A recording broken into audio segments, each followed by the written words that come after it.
Why do I use 10, 12, 8, 14, 16?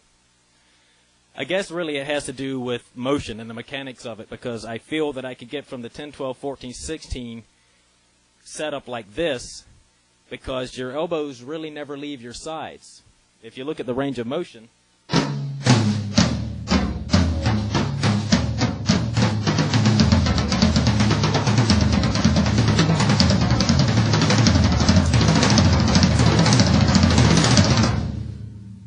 there's not really a lot of other motion you have to do but just follow down the line. Now, I know you can do that and you can achieve that same feeling if you set up a certain way your toms. But for me, I always notice using 3 toms up front that the 4th beat of the roll, going up here, I always had to break my physical motion and pull in to hit the last. I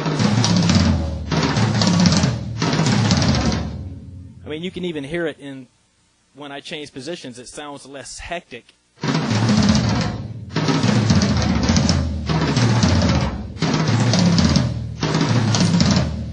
mean, it gets real cluttered at the end when you have to break your motion and pull in, so that's why I went for that. I'm just more comfortable like that.